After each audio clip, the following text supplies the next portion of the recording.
Hey everyone, it's Jonathan and welcome to Season 7 of the Joncast, formerly iHeart Movies, now officially the Joncast on YouTube and iHeart Animation on all podcast platforms.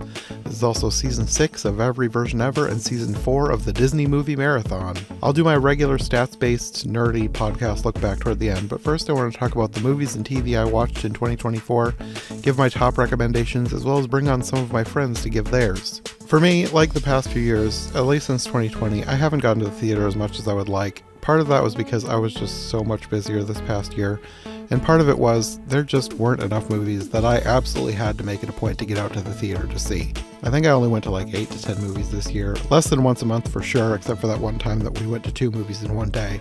I definitely watched more than 8 to 10, but the others are from streaming. I definitely want to get to the theater more next year, but we'll see what happens. But today I just want to talk about a few of the best before I pass things off to my friends to give their recommendations. So first off, and I'm sorry to be cliche, you're going to hear this more than once from more than just me, but of all the films I saw in the theater this year, by far my favorite was Wicked. I knew I was going to enjoy this movie, even if it wasn't amazing. I had heard a bit of the music, and obviously I'm a fan of The Wizard of Oz, and of watching different versions of stories. So no matter how good this was or was not going to be, I was going to find some enjoyment in it. I loved it. So much so that I went home and downloaded the soundtrack immediately, and the original Broadway soundtrack, and started looking for any content online I could find in the original show. There's no legally available pro shot of the show, current or original, so I had to take what I can get. But come on, Broadway, at least give us the Kristen Chenoweth and Idina Menzel version. That version of the show is long over with. You're not going to lose any money. In fact, you'll likely make money. And considering how rabid I've discovered that fan base is, you're likely going to make a lot of money. So come on, what are you waiting for? Anyway, aside from Wicked, my other number one recommendation for the year was an independent film called Thelma. I bought this one on DVD, sight unseen, just based on recommendations from friends and other critics I watch on YouTube.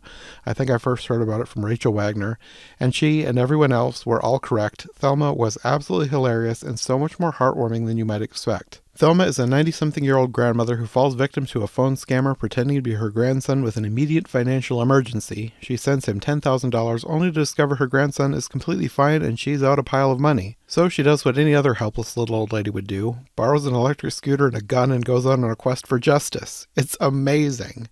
One more recommendation I have, and I won't go on at length about it because, again, like Wicked, you're going to hear about this one multiple times in this episode. But if you have not yet experienced the wonder, the imagination, the complete and utter chaos that is Hundreds of Beavers, then go watch it immediately. I think it's now free to watch on Tubi, but honestly, if your sense of humor is anything like mine, you'll probably be fine buying this one sight unseen. It's bizarre and hilarious and unlike anything you've ever seen. Unless the only things you've ever seen are silent films and Looney Tunes cartoons, then maybe it's kind of like that, but still somehow weirder. Then for animation, I will hopefully eventually do my yearly animation ranking at some point as well, but in the meantime, I will give you, in no particular order, a few of my favorite animated films from the year. If you think I missed any, just know I am behind, and there are more that I've missed that are going to be great, but so far, a few films that have either surprised me, or were just as good as I expected them to be. Transformers 1, Inside Out 2, and The Wild Robot. Also, depending on where you live, this may either be a 2024 or 2025 release, but who cares, I'm going to mention it now. Wallace and Gromit, Vengeance Most Foul. This movie is amazing, it absolutely lives up to all the other Wallace and Gromit entries for Aardman, and it's 100% of where they follow up to The Wrong Trousers, which a lot of fans regard as their favorite Wallace and Gromit short. Feathers McGraw is an absolutely amazing villain, and he is just as good or bad here as he was in the original short. Before we move on to TV, I'm going to approach things a bit differently this year, as I have a few categories of things to talk about, and I had a pretty great response from my friends submitting their own recommendations, so I'm going to split up my segments and sprinkle in a few guests along the way. So before we get to television, let's hear from a few. We'll first check in with Christian Paystrup. Hi, hello, thank you for having me back, Jonathan. I didn't watch, well actually no, I did watch a lot of movies. I didn't read a lot is kind of what happened. Like, the only, 2024 release I really read was, one of the new Warrior Cats books, Ivy Poole's Heart. That's kind of about it. But I did watch a lot of movies, so I'm gonna just kind of give my general top 5 of 2024 kind of as my recommendations. Number 5 is Furiosa Mad Max Saga. I got completely Mad Max pilled this summer, just completely fell in love with George Miller kind of just embracing mythology and archetype and all these like narrative conventions, but just throwing it into an apocalyptic wasteland. And Furiosa is just effectively just a biblical epic. You know, it's this 5-act just event, and I had a blast with it. I loved Anya Taylor-Joy as Furiosa, but also just Chris Hemsworth as Dementus is giving one of the most fun villain performances of the whole year. It was a great time. At number 4, I would say Jane Schoenbrun's I Saw the TV Glow. I have legit thought about this movie like once a week since watching it. It does stuff with horror that like I didn't quite feel like I would ever feel, and it's an emotionally just gutting experience. It just wow. It's one of those I don't want to say too much, both because I feel like a lot has already been said about it, but also like it's one of those I'm like, you have to kind of go in and witness it for yourself. I think for me, kind of my big takeaway with it was like, at least for me, it kind of felt like the ultimate like, hey, if you ever feel guilty about coming out, here's a slight glimpse into the alternate timeline where you didn't, and make you feel awful afterwards. But it's absolutely fantastic. I love its use of color. Justice Smith, or is it Justin Smith? I think it's Justice Smith. His performance, I've liked him. I've liked him and stuff, but like the last 10 minutes, just he's doing so many unreal things with it. It's phenomenal. Like, heavily recommend. Number 3, Dune Part 2. My love of Dune and Denis Villeneuve. What a fantastic follow-up to Part 1. I like that it makes a lot of changes as an adaptation and moves stuff around. But I think it makes it stronger. I think it makes its focus on religious extremism, how like it can be manipulated, and colonialism and imperialism and all these things that were already there. I think just kind of how it changes some stuff makes those aspects stronger. I'm especially excited to see how Dune Messiah goes, because that's like my favorite book in the series. Yeah, no, just absolutely fantastic, and I'm in love with what they did with Chani, as played by Zendaya. I think Chani really is like the heart of the whole feature, and I'm still thinking about that ending. Number 2, Luca Guadagnino. I'm hoping I'm saying his name right. Queer, with Daniel Craig and Drew Starkley. It's quite a movie. It's a William S. Burroughs adaptation of his story Queer, which is self-loathing incarnate is the best way I could describe it. But like with those feelings of being a gay man.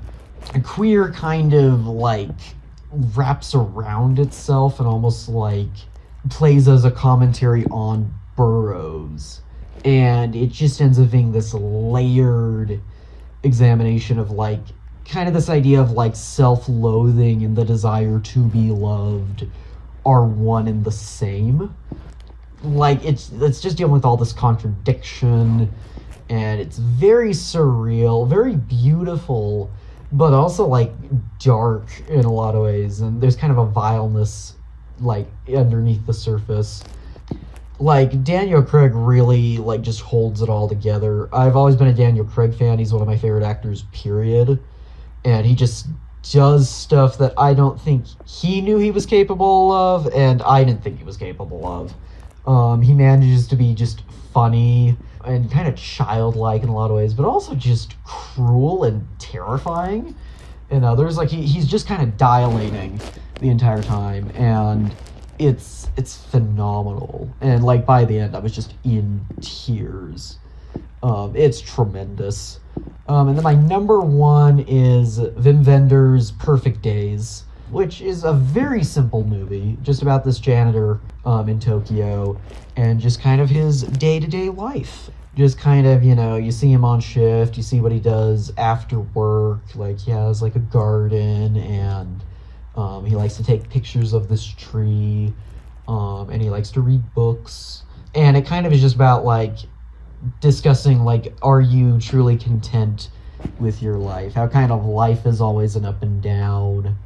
Like, one of those, it's deceptive that not a lot happens in it, but kind of that's to then just let you kind of just get lost in it, and almost like in a hypnotic kind of way, but a very peaceful way. And so I absolutely loved it. So there you go. That's my top 5.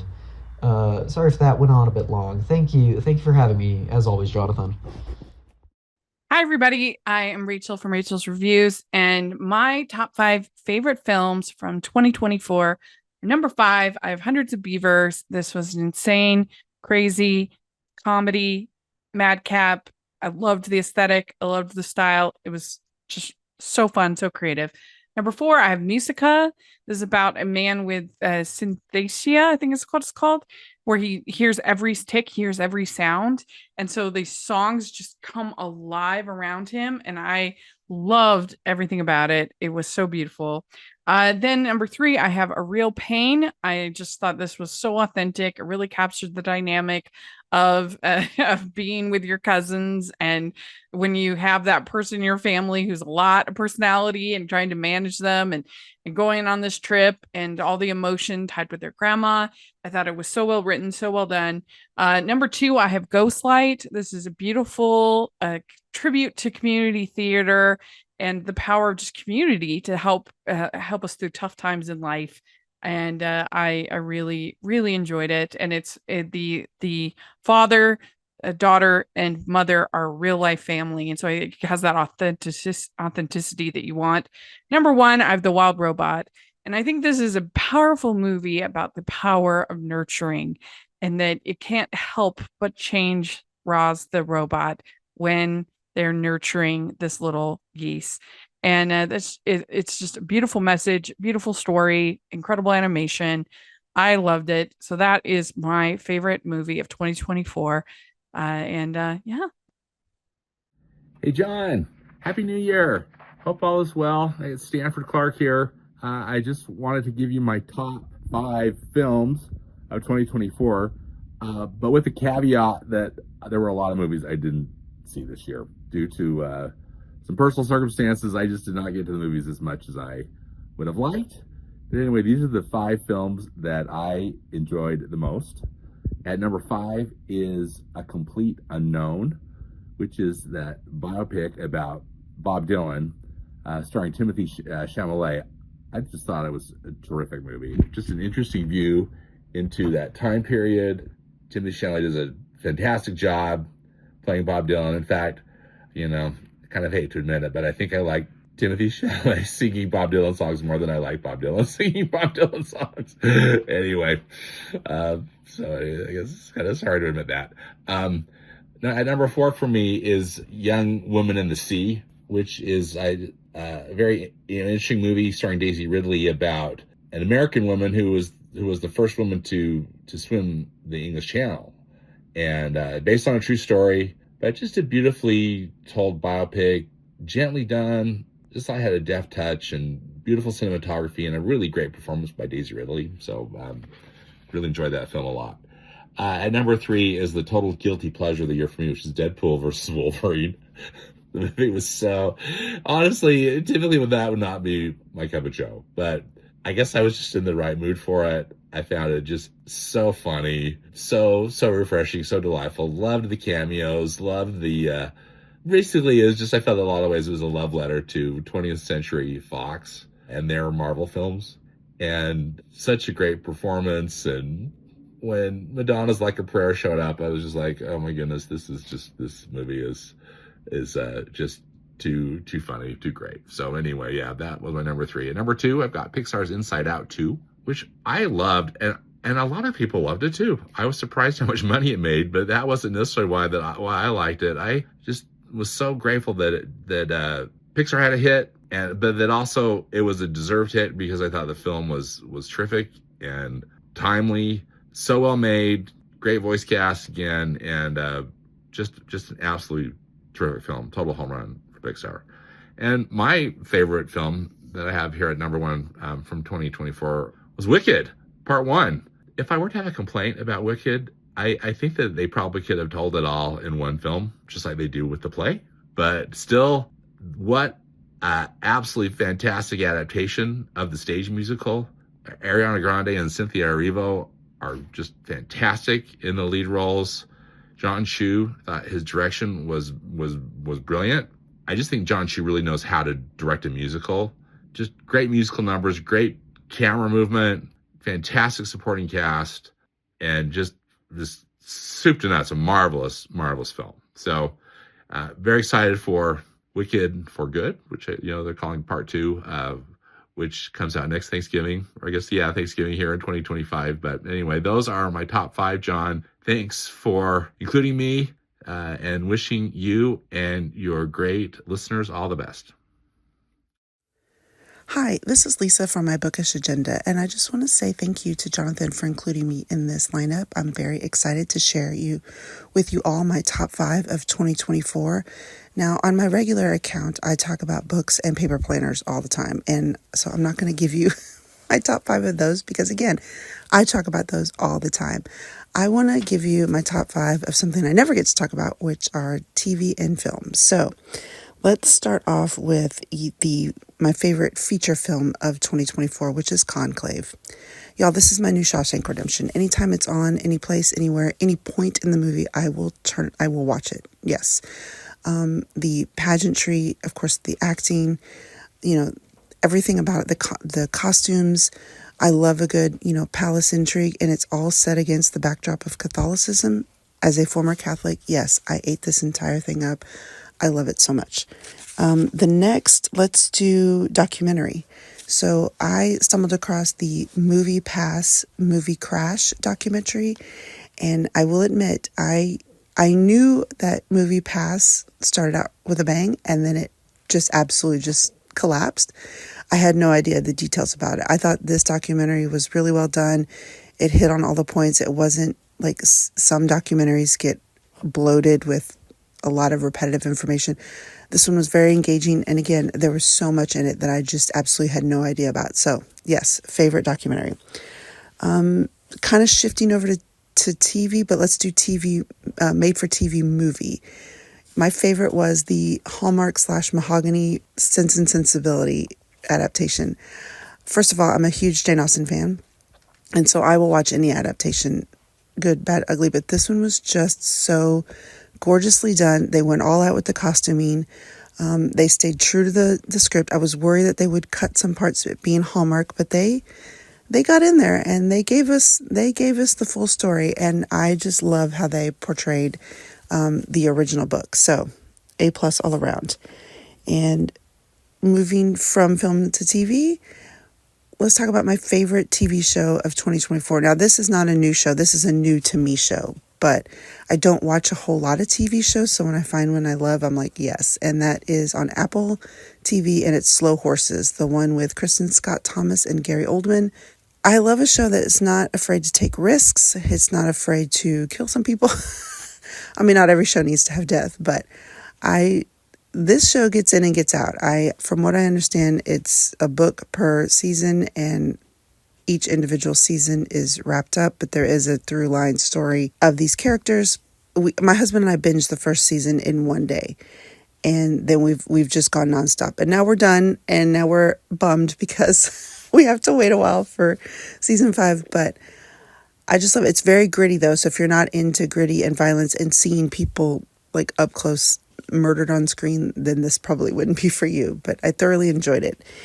And the last thing I want to talk about is my favorite TV rewatch, because again, I don't watch a whole lot of TV, so I usually find myself gravitating towards the old things that I love, like the comfort watches.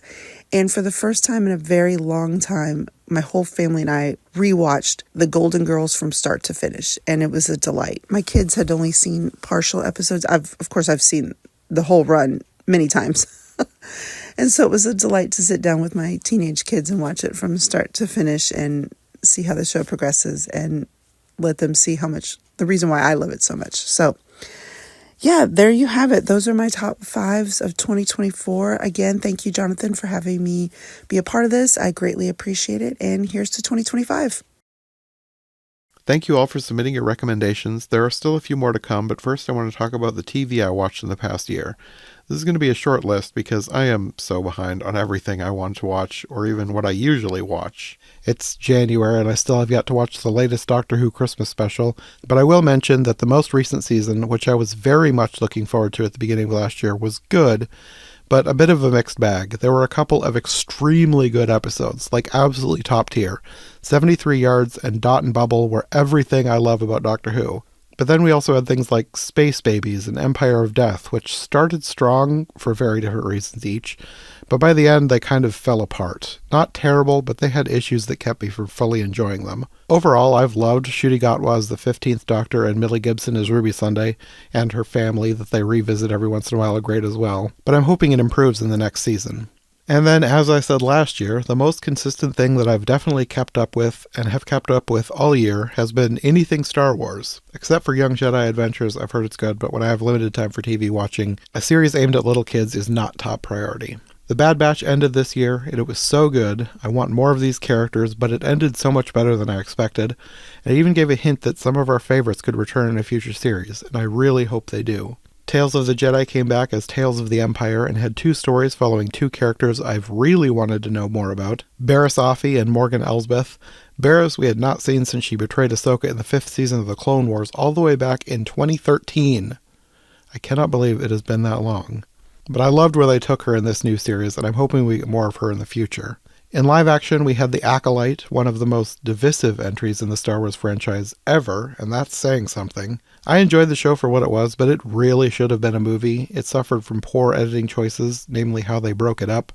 The episodes were too short and just ended instead of having their own self-contained arcs. While I enjoyed the story they were telling, and I would have liked more, it is probably telling that I was not sad when it was canceled like I would have been if it had been any other Star Wars show. Then we come to what was the best entry in the Star Wars canon in a while, Skeleton Crew. Billed as Goonies in space, that kind of meant nothing to me as I have yet to ever see the Goonies, though I'm planning on changing that at some point this year. But I know what Goonies is, and I thought that would make for a good jumping off point for a Star Wars story. And it definitely was. Even if it had just been Goonies in space, that would have been good. But it is so much more than that. The story is so much more than just an adventure with kids in space. There was a legitimately intriguing mystery, and the characters are so well written, and there's such a cool variety of aliens and worlds that they explore. It just makes for a really fun show, and I absolutely love it. Like The Acolyte, I think it also could have been a movie, but with this one the pacing was so much better than The Acolyte, and the editing was better, so even though the episodes were relatively short, they still felt complete, and didn't leave me with a completely frustrating cliffhanger each week like The Acolyte did.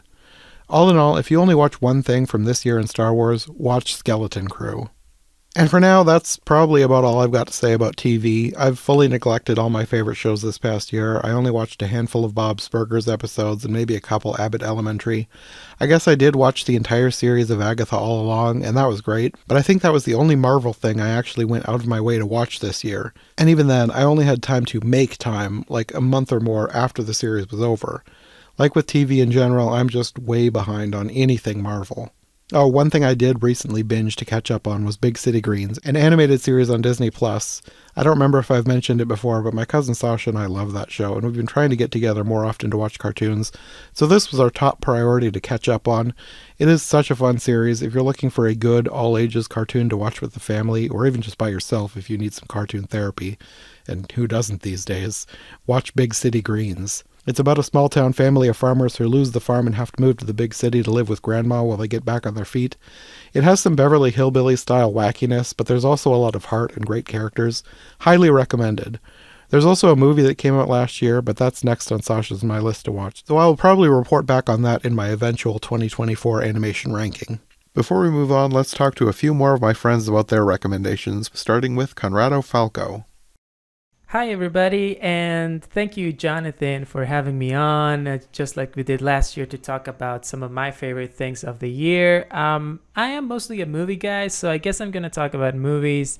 There's two movies that I would like to talk about for everyone that I would like to recommend, especially because these are two movies that I saw at the New York Film Festival this fall that haven't really had much of a release in 2024, but they should become more available in the coming months, in January, February of 2025. And I think it would be great for people to know that they're coming out so they can catch up with them, which is because they're my two favorite movies of the year. One of them, the first one is called Hard Truths, and it is by the writer-director Mike Leigh from out of England.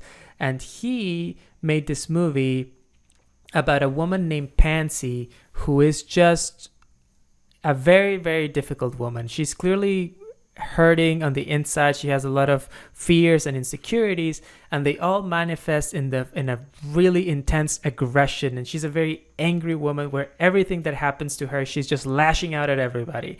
And that makes her a very, tough character to spend time with as an audience person, but she's also very, very funny in her aggression because she's insulting people in very clever and very, she's such an exaggerated version of anger that she's complaining about every single thing that happens, and it's so funny to see at the beginning. It becomes exasperating. Then you start to feel for all the people in her life who have to interact with her all the time, her husband and her son. And then you meet her family, which is when the movie becomes something really, really, her extended family, her sister and her daughters.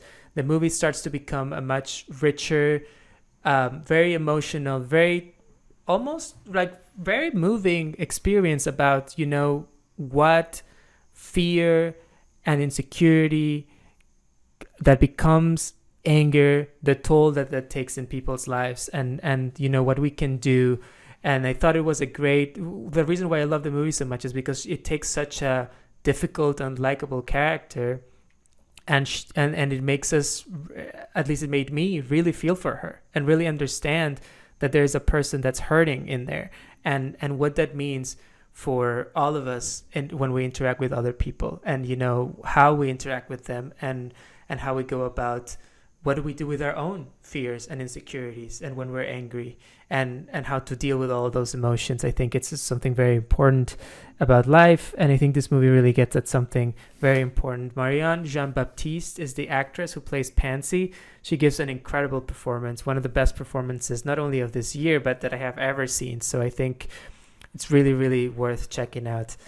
And the other movie that I would like to recommend, on a somewhat different note, is a movie out of Canada called Universal Language, which is from Canada by director Matthew Rankin. It is set in Winnipeg, but in a version of Winnipeg that looks more like Iran than it does Winnipeg. It's almost as if, just like how you have the French part of Canada in Quebec, it's almost as if Winnipeg was the Persian or the Iranian part of Canada. And it is this kind of like ensemble comedy that feels influenced by a lot of on the one hand, by a lot of very clever but sort of dry, deadpan humorists Wes Anderson or Jacques Tati or Guy Madden, who is himself Canadian from Winnipeg. That kind of very surreal, deadpan, observational sense of humor. And then at the same time, it feels also influenced by Iranian filmmakers like Abbas Kiarostami and Jafar Panahi, and they kind of their stories, especially their stories about children. They made a lot of movies about children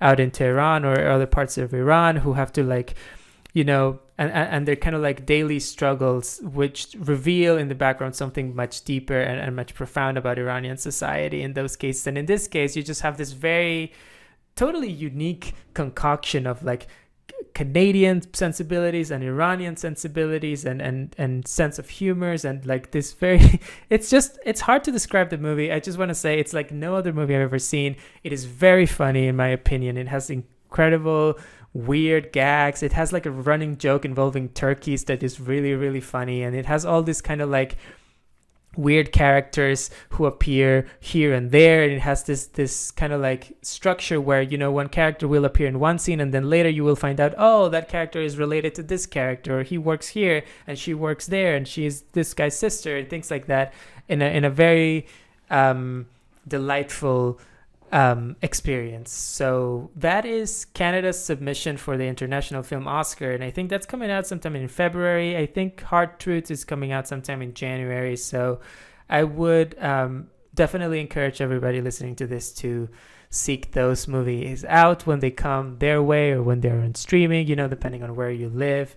And well, I hope everybody has had a good 2024. I hope everybody has an even better 2025. And thanks again, Jonathan. It's always great to talk to you. Bye. Hi, I go by Triv or Nicki, and I'm from Trivial Theater on YouTube. I'm here to give you my top 5 of 2024.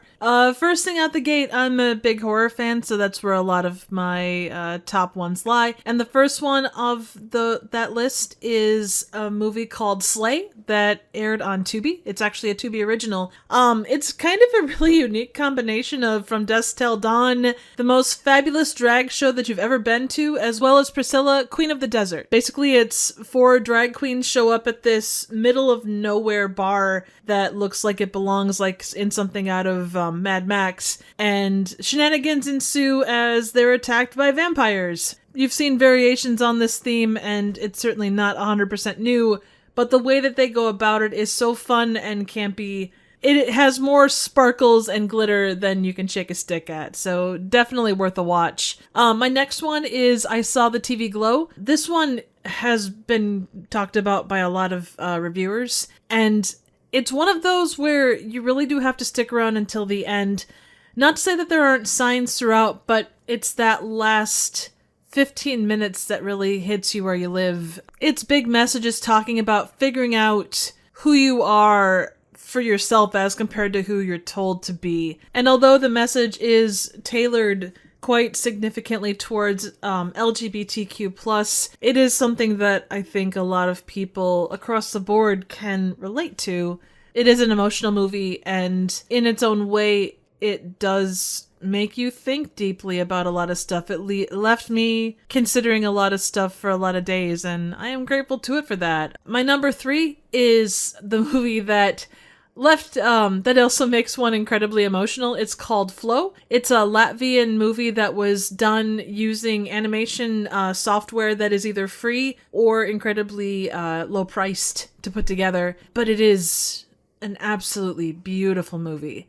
Again, I think something that a lot of people have talked about, and something that kind of came out of left field as far as what people were expecting. It's a simple story. There's no overarching dialogue. It's literally just animal noises, but the way that the animals interact and the way that they go about handling this incredible flood is intense, and you're there with them and you care about what happens to these critters. And I did not expect to be as emotional as I was coming out the other side of this. I bawled like a baby, I'm not scared to say. Again, an unexpected movie. It goes by fast. Definitely worth a watch. And I hope that come award season it is awarded with the accolades it deserves, because it is amazing. My next one up is Hundreds of Beavers. It was made for $150,000, but it is the most goofy movie you will see probably this decade. It revolves around a fur trapper in northern Wisconsin, and all the animals that he goes to trap are basically guys in mascot costumes, and that joke is carried throughout the movie, and it is hilarious. It's been described as live-action Looney Tunes, and my God, it follows through on that across the board. It's edited perfectly, the shots are great. It's composited in a way that makes a lot of sense for what it's going for. Actually, another silent movie, but it obviously is pulled along by music and sound effects and grumbles and yells and everything else. So if you have not seen this movie, please do see this movie. It is amazing, and it deserves so much love. It will probably never win an Oscar or a Golden Globe, but God, it's so much better than so much stuff that's out there. Finally, again, going back to the fact that I'm a big fan of horror, 2024 was an incredible year for horror, but the movie that really kind of sets the crown on its head is one called The Substance. It has a lot to say about the way that we look at ourselves as people. There's body horror, but it's not in ways that you expect. It goes above and beyond. Oh my god, it's nuts. But the story it tells is really good. Demi Moore is so good, and Margaret Qualley is so good, and Dennis Quaid is so good. If you are not squeamish, definitely check out this movie. Cheers, and thank you so much, John. You rock. Hi there, this is Callum from Once Upon a VHS, an 80s and 90s fantasy podcast. You can find us on Instagram, Blue Sky, and on TikTok at Once Upon a VHS. I was really grateful to be invited on to Every Version Ever to talk about the Shelley Duvall's Fairy Tale Theatre version of Rip Van Winkle and the Tall Tales and Legends version of Sleepy Hollow. John, congratulations on another great season of the podcast, and thank you for inviting me on to talk about some of my favourite things from 2024 and make some recommendations to everybody that's listening out there.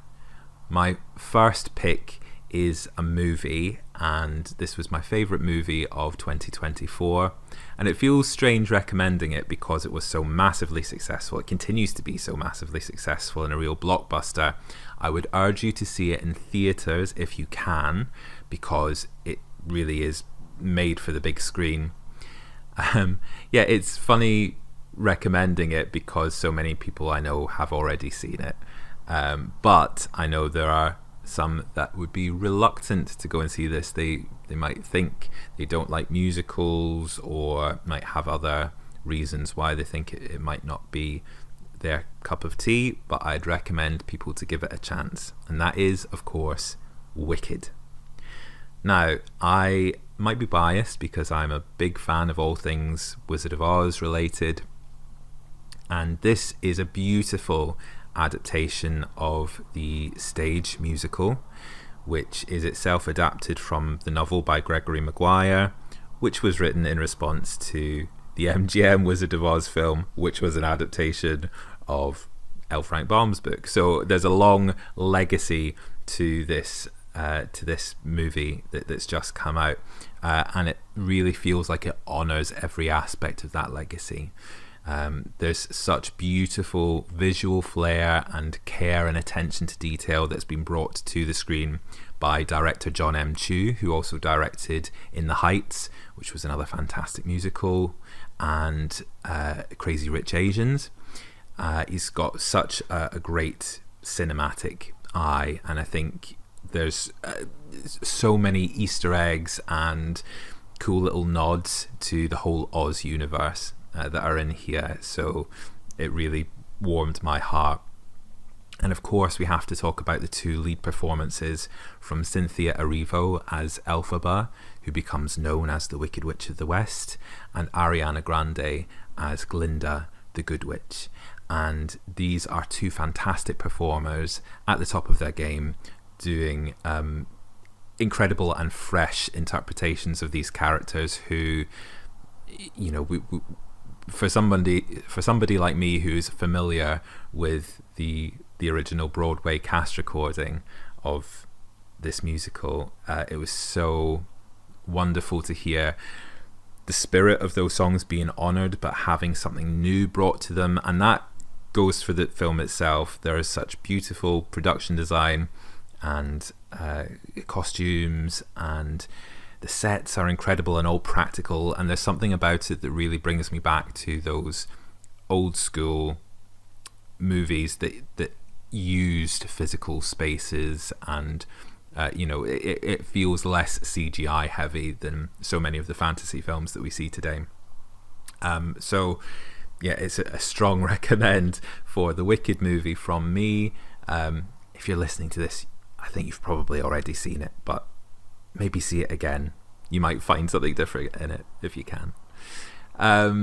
My next recommendation is going to be another movie, and this time I want to talk about something that is lower budget, probably less widely known, or definitely less widely known, and it's another movie that I loved this year, and it is called Time Stalker, directed by and starring Alice Lowe.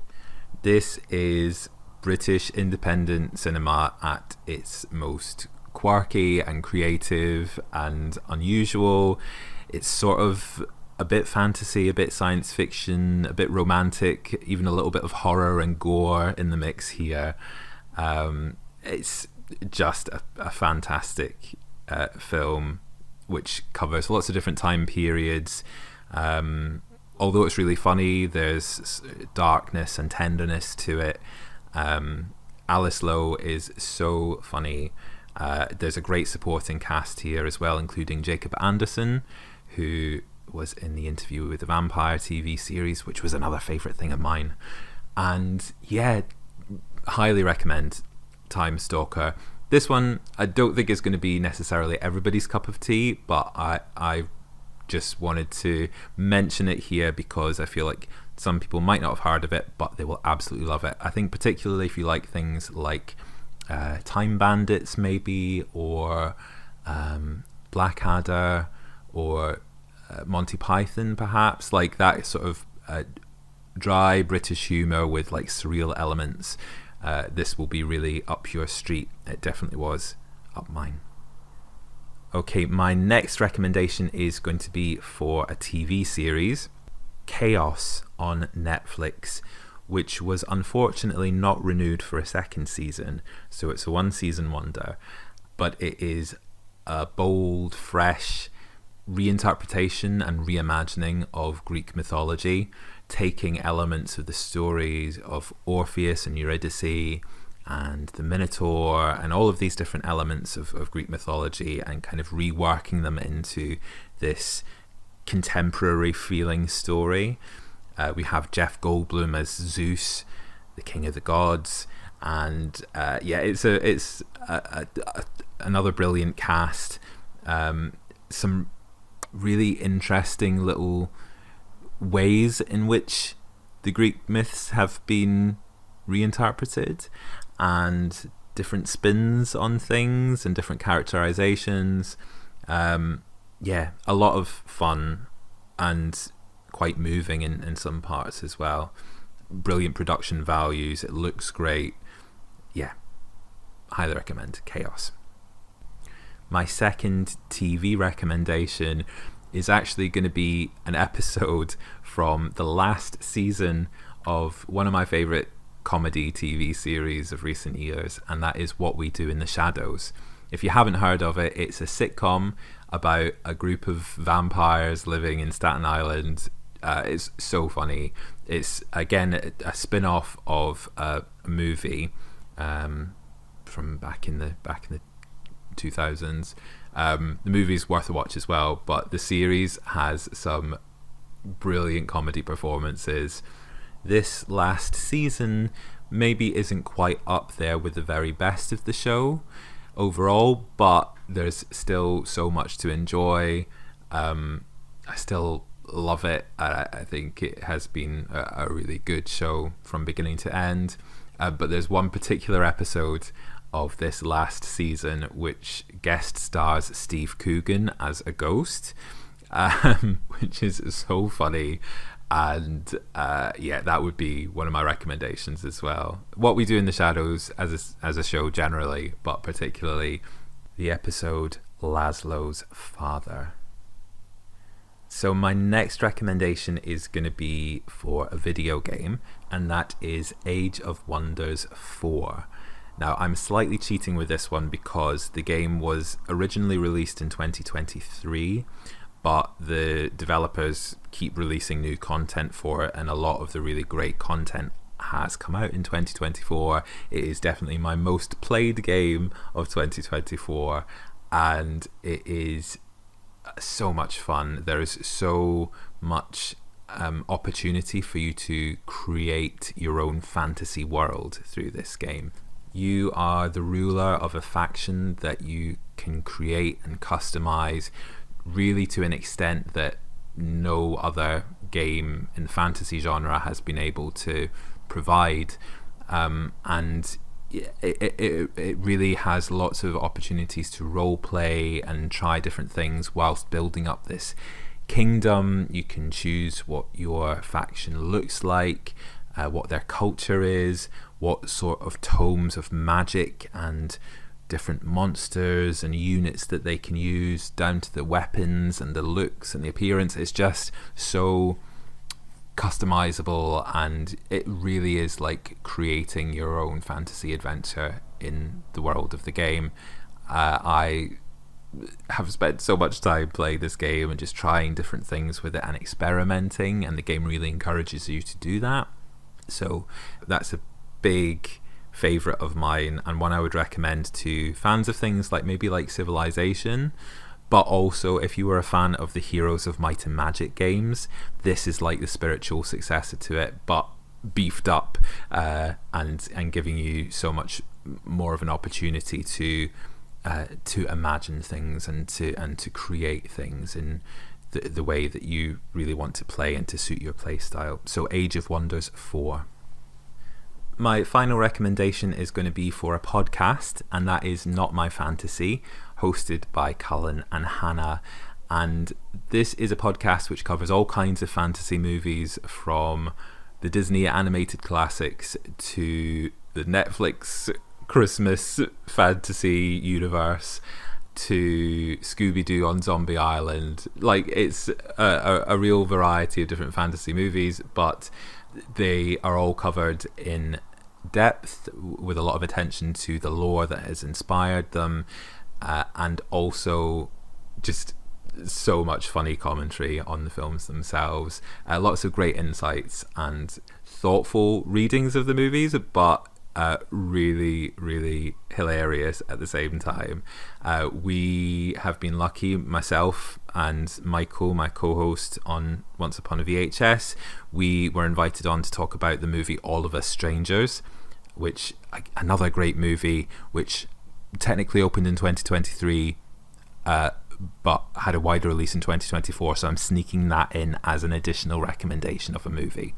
But yeah, Not My Fantasy generally, a really fun podcast for all fans of fantasy movies. And another slight plug for our own podcast, Cullen and Hannah came on as guests to talk about The Princess Bride with us on Once Upon a VHS. So if you enjoy what we do, if you are into fantasy movies, and of course if you're listening to this, you probably are, there is a lot of great stuff on Not My Fantasy, and hopefully you'll want to check out Once Upon a VHS as well. So thanks again, John, for this opportunity. Happy New Year to everybody, and I hope you enjoy some or all of my recommendations, and that we all find some new things to love and enjoy in 2025. Take care. Thanks again to everyone who submitted their recommendations. We still have one more person to go, but Callum's list made me think about doing another section. I had originally just done movies and TV, but when Callum had such a variety of topics to pick from, I thought, well, why don't I do that? Honestly, I spend a lot more time online than I do anything else. I suppose that could be a problem, but it does lead me to finding all kinds of cool people, some of whom I actually get to collaborate with, like Callum himself. As he recommended a podcast, I thought I would do the same. But really, the only podcast I started listening to this past year that has legitimately become a favorite that I look forward to is his. Once Upon a VHS is a perfect podcast for any 80s or 90s kid who grew up loving fantasy. They cover all the standard favorites, The Neverending Story, Hook, Labyrinth, and even go into slightly more obscure things like the second half of that Alice in Wonderland miniseries from the 80s, the one that starred Carol Channing as the White Queen singing "Jam tomorrow, jam yesterday, but never ever jam today." My podcast listeners will probably know what I'm talking about, but I don't think we represent the average movie watcher. It's kind of obscure. All that to say, if you like my podcast, you will love Callum's, so you should check it out. Then, while I'm talking about online personalities, my biggest social media vice is Instagram, and I have a few Instagram accounts that have become staples this year. One I subscribed to in 2023, but who cares, this is my podcast, I'm going to talk about him anyway. More Than Enough, from comedian Brian Morabito, is one of the reasons the internet needs to keep existing. He goes to museums and films classic works of art and then does ridiculous voiceovers for them. His mind is a unique and fantastic place, and I'm so glad he shares it with the world. Then someone I actually did discover this year, The Mally Show, from Jacqueline Mally Mason. The draw here is not Mally herself. Well, technically it is, but really it's a taxidermied fox that she has repurposed as a puppet named Estelle. I showed this thing to my cousins, and they became even more obsessed with her than me. Estelle sang a song about soup a few weeks ago, and I think Sarah has sung it at me every time I've gone over to her house since, and I'm not complaining. Then, my number one online person is an animator, because of course it is, Mummy Joe. Every character he creates is amazing. Tina, the chronically online entrepreneur who is like 6 and wants to upload her consciousness to a temperature-controlled server farm outside of Vegas. Kid Vampire, a kid vampire who only drinks his best friend's nose blood so he doesn't have to do killing on anyone. The little British orphan who may or may not be the crown prince in disguise using his dirty orphan persona to cultivate an online following. Every single one of his characters is a simple but complex and memorable, hilarious individual, and Mummy Joe deserves his own TV series. We all deserve a Mummy Joe TV series. Finally, before we move on to my yearly podcast look back, we've got one more submission, this one from Dan at TYTD Reviews. Hey Jonathan, hope you and yours are keeping well on this, the chilliest side of the year. I'm recording this in that strange and unusual gap between Christmas and New Year, the time where everything's more or less done, the cheese boards have been exhausted, and we settle into our comically large, high-backed armchairs to snooze our way into the new year with hope, dignity, and, as always, caution. 2024 has been a hell of a year for me, quite honestly. It's been all change once again. My kingdom for a quiet year, quite honestly. But in amongst the chaos, I've found solace in 5 things which really have made my year something special. And it's probably for the best that I get the biggest change, and probably my number one thing that's really shaped this year, out of the way. After ups and downs, trials and tribulations, me and my partner finally took the plunge and bought our first house together. The paperwork started in February, we had the keys by July, and from late June to, well, right now, I'm not kidding, we literally got the last of the carpentry work done about a week before Christmas, we've been turning what could politely be described as the house from the money pit into our dream home. And I don't say that lightly. When we first moved in, we almost immediately had to halt work on the place because we found out that the electrics had been installed in 1968, hadn't been checked since 1992, and could, at best, be described by our electrician as a death trap. So we had no power for 2.5 months, and the house itself seemingly hadn't been touched in at least a decade, with only 2 rooms having been modernised to around the early 2000s, and the rest of the rooms seemingly having last been done in the late 80s. It's taken a lot of work, with every possible shortcut, quick fix method having seemingly been utilised by the previous owners to fix problems. We had a lot to undo. But me and my partner, amongst much family support, have managed to make something I'm extremely proud of.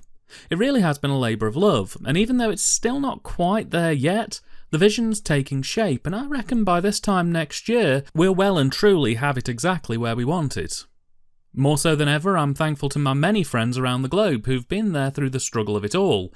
They've checked in to make sure I've been doing okay when I've gone quiet for a little too long, and who joined me in December for a virtual housewarming party that really made me feel thankful for the kindness that's still out there in this world. It really meant a lot. But hey, that's just me. You want to talk movies or TV? Well, I got 4 more slots. Let's do this.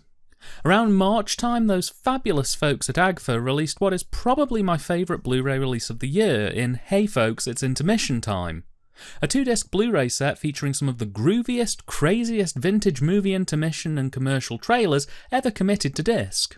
Disc 1 contained a film made by the folks at AGFA called Hey Folks, It's Intermission Time Mixtape, which was a 70-minute remix and re-edit of those trailers into a psychedelic trip-out film, while the rest of Disc 1 and Disc 2 contained 5 volumes of the Something Weird video series, Hey Folks, It's Intermission Time.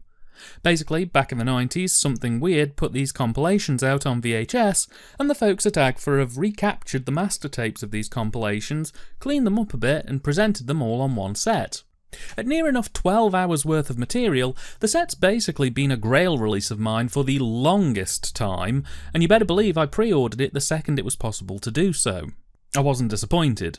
It's a fantastic set and more than worth the price of admission. I really hope they do a similar set for Something Weird's old Christmas compilations or their retro kids toy commercial sets in the future, as I'd love to have an easily accessible way to watch those as well. Next up, probably about as far away from 2024 as it's possible to get, but this year was my first introduction to the wonderful world of Sid and Marty Krofft's Puff and Stuff. chiefly the film version of the series, which I picked up from Kino Lorber late last year and chucked on in between packing boxes sometime in the summer. I honestly was not prepared. An absolute delight of a film. I was amazed it had taken me this long to see it.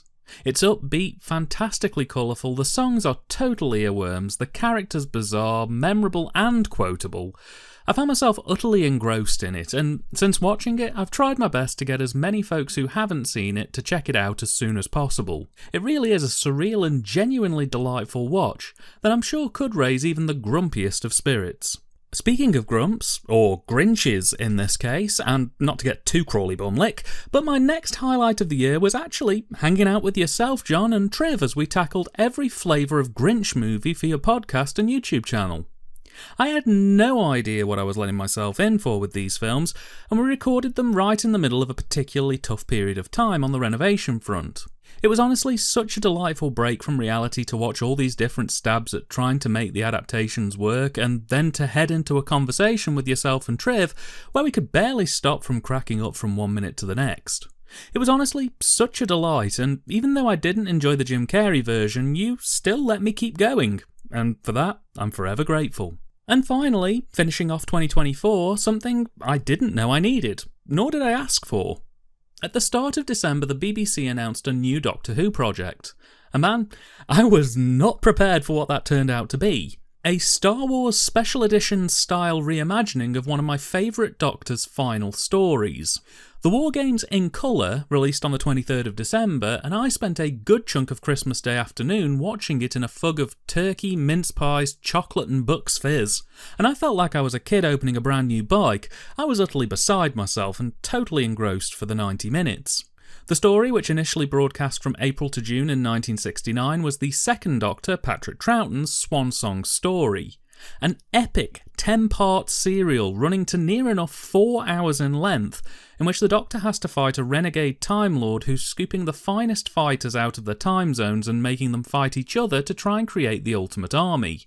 Featuring World War I soldiers, Roman centurions, Civil War fighters and Mexican bandidos, and for the first time introducing the Doctor's race, the aforementioned Time Lords, in what's probably their greatest appearance in the entire show's history.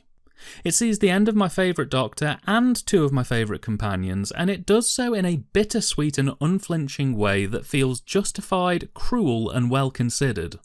I always had a soft spot for the serial, but at 4 hours long, even I have to admit it does run a bit long. It has at least 4 episodes worth of just randomly running around or plot lines involving characters having to back and forth between 2 locations repeatedly, which is where this redux really shines. For starters, they've chopped down the 4-hour runtime to 90 minutes. I feel it could have actually stood to go to 100 and it probably would have breathed a little easier, but I found this cut down a lot more accessible than the 10-part version. They also fully recolorised the story, which absolutely changes the tone and vibe of the piece and makes it feel a lot fresher. They've updated the soundtrack, replacing a lot of the stock orchestral and old-style synth pieces with a grander orchestral piece that's subdued enough to be fitting with the era that it's come from, but fresh enough to really lift the production across the board. They've updated some of the effects, giving simple crossfades and stop-motion effects a little lift in the process, and most excitingly of all, they've created a couple of additional sequences using CGI that help to smooth over plot inconsistencies with the original serial, and they extend the ending to, for the first time, include the regeneration from the second Doctor to the third Doctor, a thing we never saw actually take place on screen. And they lead it straight into the third Doctor's first story, whereas the original end to the War Games just faded out to black and audiences wouldn't meet Jon Pertwee's third Doctor until January of 1970.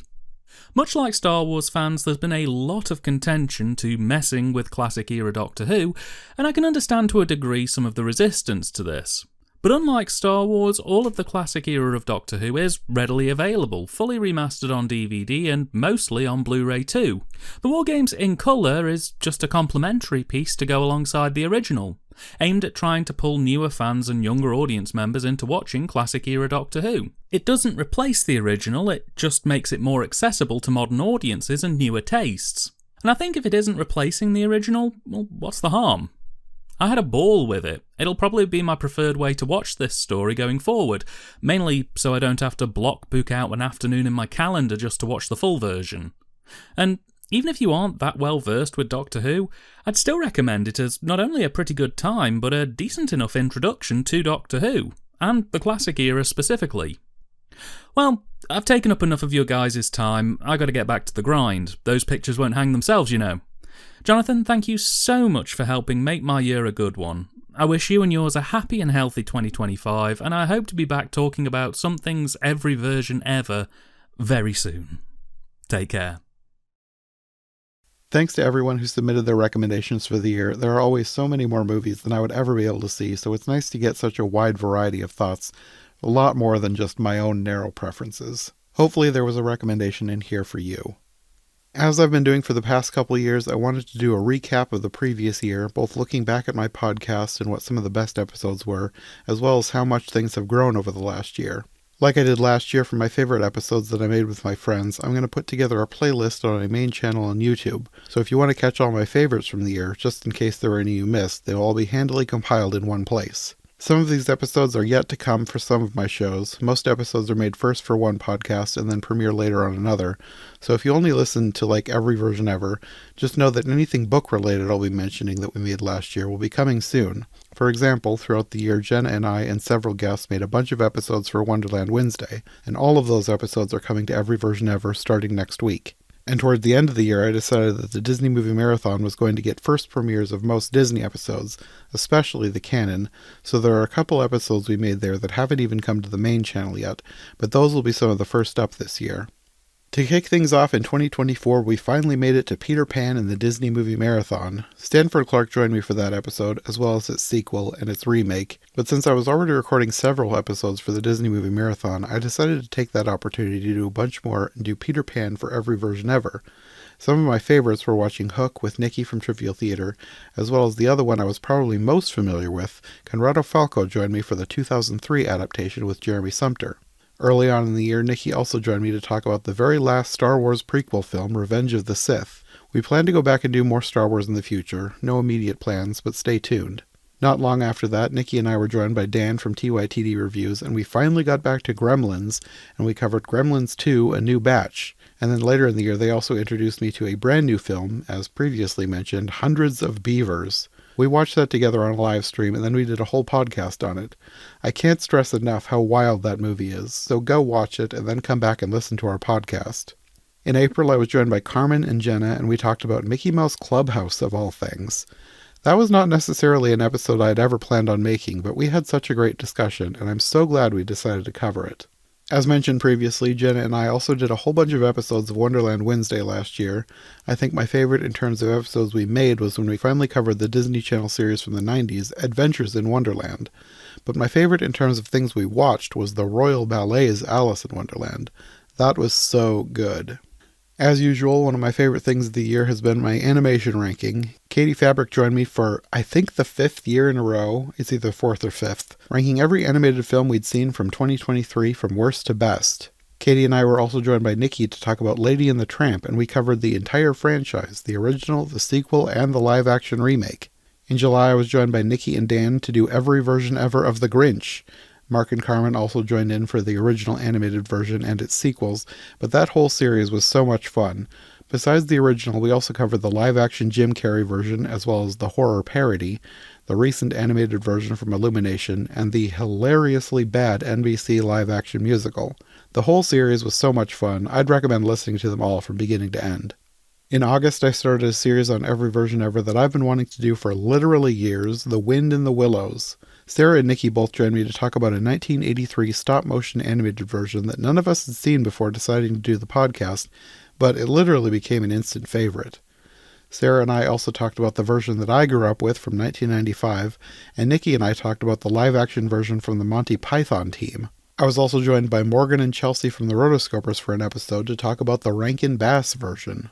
In October, we transitioned into versions of The Legend of Sleepy Hollow and Rip Van Winkle as part of a Washington Irving series, and I used that as an excuse to finally talk about one of my all-time favorite childhood shows, Wishbone. Sarah and Mark joined me for that one, and we just had a total 90s PBS Kids nostalgia fest. My friend Sam also joined me for this series, and we talked about her favorite version of Sleepy Hollow, Tim Burton's film from 1999. That one wasn't one of my favorite adaptations, but it definitely is hers, and we had a lot of fun talking about it. Jen and Eli joined me to talk about some animated versions of Rip Van Winkle, including a trippy claymation animated version from Will Vinton and a wild feminist reimagining of the story from the show Happily Ever After Fairy Tales for Every Child. Those were bizarre and so much fun to talk about. I think one of my favorite episodes from that whole series was when I was joined by Callum from the podcast Once Upon a VHS to talk about Shelley Duvall's take on Washington Irving's works. It was so much fun to talk to him as we are both big fans of each other's shows, and he grew up on Shelley Duvall's fairy tale theater and had so much to say. Shelley Duvall also made so many things that will eventually fit right into every version ever, so I think Callum will have to come back at some point to talk about a few more episodes. In November, Katie and Jenna joined me to talk about the short film / Disneyland attraction / Michael Jackson music video, Captain EO. I have never been on this ride or even seen the film from this ride in full before, but we had such a great discussion, in large part because Jenna both works at Disneyland and is a huge fan of Disney history, and she had so much to tell us about this ride. Then Nicki and Mark joined me to talk about Sleeping Beauty for the 100th episode of the Disney Movie Marathon. This was a favorite for all of us, and we had such a great discussion. And then following that, episode 101 had to be 101 Dalmatians. Mark, Sarah, and Eli joined me for that one, and we had another great discussion. In December, on Every Version Ever, I did Christmas versions of stories we've covered in the past. Rachel Wagner joined me to talk about a couple versions of Little Women, and Nicki and Mark joined me to talk about a Rankin Bass special called Pinocchio's Christmas. But by far, hands down, my favorite episode of that entire series was when Lisa Faye joined me to talk about A Cinderella Christmas. That movie is absolutely bonkers, or banana pants, as Lisa would say, but in the best way possible. It's a rom-com, Hallmark-esque Christmas movie, but loosely based on Cinderella, and we had so much fun talking about how wild that thing was. There were so many other episodes I could mention. I somehow managed to crank out 75 podcast episodes last year. But as much fun as I had with all of them, I'm really trying to limit this list to just my absolute favorite discussions. If you want to make sure you catch up on absolutely everything I put out, including a deep dive into Disney's Tinkerbell franchise and Season 1 of My Adventures with Superman with Katie Fabric, a multi-episode discussion on Peter Pan musicals plus ranking Peter Pan films with Stanford Clark and Rachel Wagner, a whole bunch of vintage Disneyland educational content and Alice in Wonderland promotional material with Jenna, Mark, and Sarah. For all that and more, I also have a playlist of Season 6 of iHeart Movies / The Johncast, which contains every episode of all the other podcasts as well, so make sure you check that out too. Now on to my podcast updates. If you missed the announcement last year, as I mentioned at the top, iHeart Movies is no more. I decided I did not want to continue doing a podcast feed for absolutely everything I did because, 1, it's a ton of work, and 2, that effectively means I'm doing it twice. 3 times if you count YouTube. I also do a Patreon podcast for absolutely every episode I make.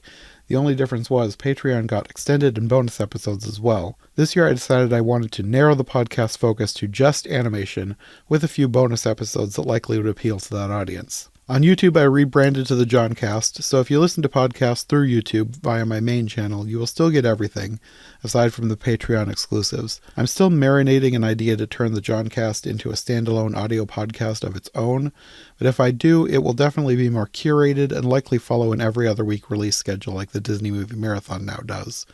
I haven't fully committed to the idea yet, but if I do, I'll let you know. For now, I will continue to regularly release episodes of my main 3 podcasts, but I'm moving to a more semi-regular schedule this year, not trying to upload once a week on every podcast on every platform, just for my own sanity. Doing 75 episodes in 1 year, which is more than 1 episode per week on average, I had quite a few weeks where I was struggling to keep up with everything, and there was more than one occasion where I had to postpone something, which of course ended up with me doubling up in a later week, negating the effect of taking a week off, just because I didn't want to get too behind on my self-imposed schedule. I really need to find a better balance and probably take more breaks, no matter how much I like podcasting, so probably don't expect 75 episodes in 1 year again. On that note, as I've done for the past couple of years, I put together some stats about how much content I made this past year and how much the shows have grown in listeners. I used to track pretty much absolutely everything I did online, from Twitter followers to Facebook fans, but I really don't care about those, especially now that I almost never post on either of those platforms. Follow me on Instagram or Blue Sky if you want any kind of social media presence from me, but even then, that's minimal. And I'm still not tracking those either, so we're mainly just talking about content made and YouTube followers right now. Except this year, I think I'm going to add one more thing, just to see if it changes much by next year. My Spotify follower count. Spotify analytics are a bit confusing. All analytics are, but at least I know what a YouTube subscriber means. I think a Spotify follower means that someone just follows your podcast on Spotify. I upload to Spotify for podcasts, which sends your show out to all platforms, but I'm pretty sure this doesn't track that. So I don't actually know how many people follow the podcast elsewhere. But Spotify seems to be a growing hub for podcast listeners, so I thought I might as well keep track of that one as well. So, starting with YouTube, on January 1st, 2024, I was at 548 YouTube subscribers, and now, as of January 1st, 2025, I hit 774. That's a growth of 226 in a year, compared to 118 from the previous year, and 79 from the year before that. So the growth seems to be exponential. On Every Version Ever, it finally happened. Last year I said at the rate Every Version Ever was growing, going from 71 subscribers at the beginning of 2022 to 282 at the beginning of 2023, and then hitting 429 at the beginning of 2024. I figured if it kept trending that way, Every Version Ever would pass the main channel, and it did, because as of January 1st this year, I am at 796 subscribers, 22 more than on the main channel. That's 367 new subscribers in 2024 compared to 147 from the previous year. I actually had thought this would happen sooner than just a couple months ago, but the two channels really kept up with each other for a good chunk of the year, staying neck and neck for the longest time. But Every Version Ever started growing a lot faster in the second half of 2024 and finally passed it up. The same thing could potentially eventually happen with the Disney Movie Marathon. I started that show in 2022, and by the beginning of 2023, I only had 7 subscribers. But then by 2024, I was at 49, and this year I'm at 218, so we gained 169 in a year. I've switched to an every other week schedule as of November, though, so whether or not that will hurt things in the long run remains to be seen. And then as for Spotify followers, I have no stats to track since I wasn't paying attention previously, but as of right now, I have 89 followers on iHeart Animation, 62 on Every Version Ever, and 175 on the Disney Movie Marathon. Like I said last year, I had an episode blow up right at the launch of that podcast, so it's been doing better than the other two, at least on audio platforms, since the beginning. It'll be interesting to see how much, if any, this changes in 2025. I'm not expecting much. YouTube outperforms audio and listeners from what I can tell, but Spotify is allegedly gaining popularity as a place to go for podcasts and video podcasts, so we'll see. Now on to the episode creation stats of each show. This year I made 67 episodes of iHeart Movies, which diverged and split off and now exist as 2 separate shows, the Johncast and iHeart Animation. I also did 48 episodes of Every Version Ever and 40 episodes of the Disney Movie Marathon. Obviously, a lot of these episodes are shared between the shows, so like I said earlier, the total number of brand new episodes I made in 2024 across all platforms was 75. A pretty big jump from the previous year's 49. I can't imagine I'll be able to do that again. I'm so busy with my actually money-paying job that I'm truly shocked I managed to crank out 75 this year. So we'll see what happens in 2025.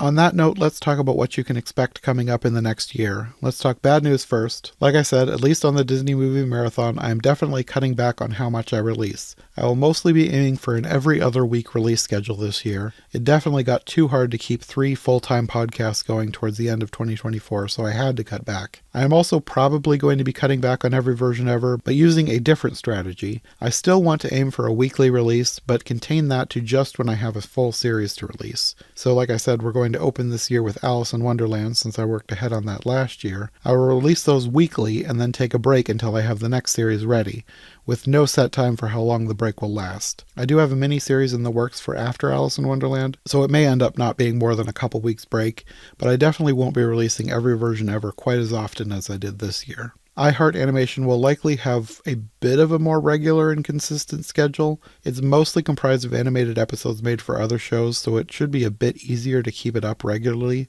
I will still probably have breaks from time to time, but for the time being, I'm planning to keep a mostly weekly release schedule. Maybe switching to every other week if I need to later on down the line, but at least for a couple months it'll be weekly. On my main channel, I will continue releasing every episode I make for other podcasts, as well as the random episodes about whatever I want, so it will be the most consistent place to find my content. In addition to everything I'm going to be working on for the other podcasts, I really want to do a nostalgia series this year, especially stuff from my own childhood and stuff that could have been in my childhood, but I just never saw for whatever reason. If I do end up making a Johncast audio podcast, episodes like these are likely what that would consist of. But for now, those episodes will happen either way, and they'll just go straight to YouTube, even if I don't start a brand new podcast right away.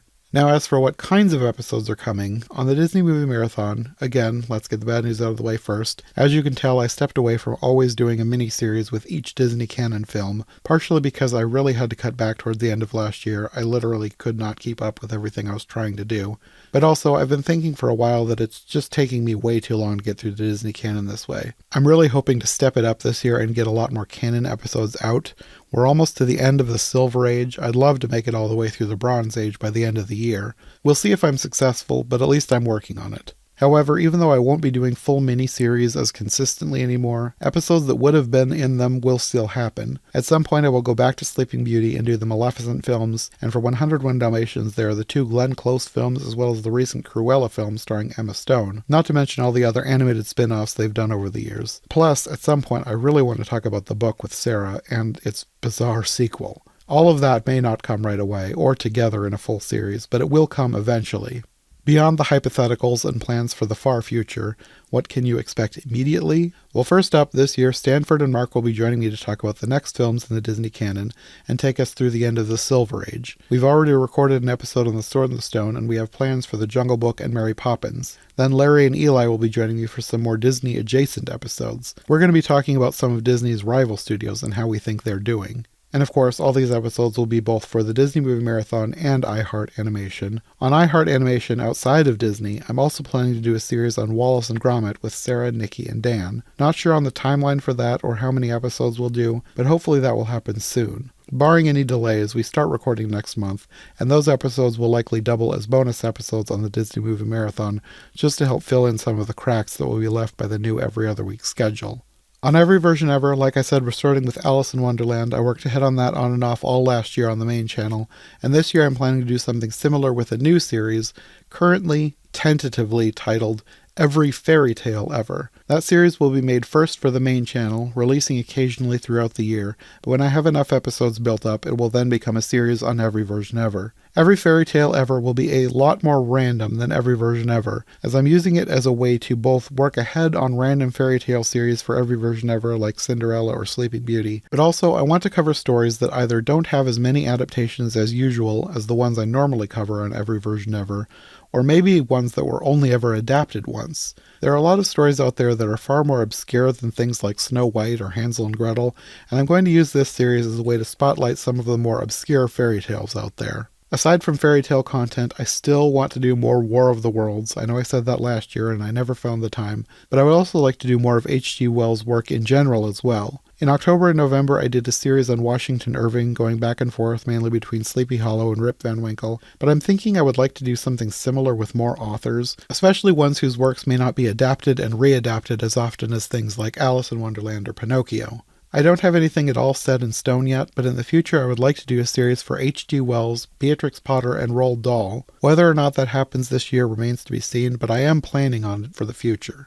On the main channel and on iHeart Animation, we have some bonus episodes and some catch-up to do. I was deep into Christmas prep on the main channel when Sleeping Beauty and 101 Dalmatians came out on the Disney Movie Marathon last year, so there'll be some of the first new episodes up in 2025. But before we get to those, we have a couple episodes that would have previously been Patreon exclusives, but I thought they would be good bonus content to ease myself back into a regular schedule. We have 2 episodes, a couple of Random Tangents podcasts, one with Nicki and Sarah from our Wind in the Willows recording sessions, though there will still be an extended version of that one on Patreon as we listened to and talked about some copyrighted music, so I cut all of that for YouTube. And then we have another episode with Larry and Eli from our Locksmith animation recording session. That one will likely also double as a bonus episode of the Disney Movie Marathon. We had a lot of Disney discussion that day, so I think it will be appreciated by listeners over there as well. Beyond catching up and the other vague plans I have for the YouTube channel, 2 episodes that are definitely recorded and coming soon whenever I can get them edited. Nicki and Dan joined me to talk about the 1966 Batman film, and Sam joined me to talk about another one of her favorite films from the 80s, Big Trouble in Little China. In non-podcast related updates, or at least non-audio component updates, as you probably saw at the beginning, I've been working on a bit of an art refresh. I never liked the logo I settled on for the Johncast last year, so I made a new one, and then I redid several others to match. Now, since I pre-made a bunch of episodes last year, there might be some back and forth between the old and new designs for a bit, depending on how many episodes I decide to or am able to redo before they go up. I know at least the first 2 episodes of every version ever will be redone, but that's more because the audio needed to be updated to correct some outdated information. Episodes past that I might leave as is, but eventually everything will be consistent across the channels. And then I'm getting new avatars. I will still continue to alternate art styles as needed across videos. I love Simi's Disney-style avatars she made a few years ago, and Katie's cartoony avatars are adorable, but I've kind of been itching for another option for a while, and I found Andrea on Reddit, and she's currently working on a bunch of new art for me. I love her more realistic but still sketchy style, and I'm looking forward to incorporating that into some videos in the future. Not sure when they will first officially turn up. I've got a bunch of episodes in the can already, so it might be a bit, but I'm excited to use them soon. And that's all I've got. Obviously, I've got a lot more in the works than what I've mentioned, but that's what you can expect for a while, or at least for now, in this first half of 2025. Thanks for joining me in our annual look back at 2024, and here's to the new year. I hope you'll join me wherever you listen to my content, or on Patreon if you want even more conversations with me and my friends. I love making this show for you guys and getting together with my friends for all of our random discussions about all our favorite movies, and sometimes our least favorites. Those can sometimes be even more fun than gushing about everything we love. Either way, these conversations are why I keep going. There's so much out there to discover and so many cool people to discover it with, so I hope you'll join us in 2025 and beyond. Thanks for listening, and we'll see you again soon.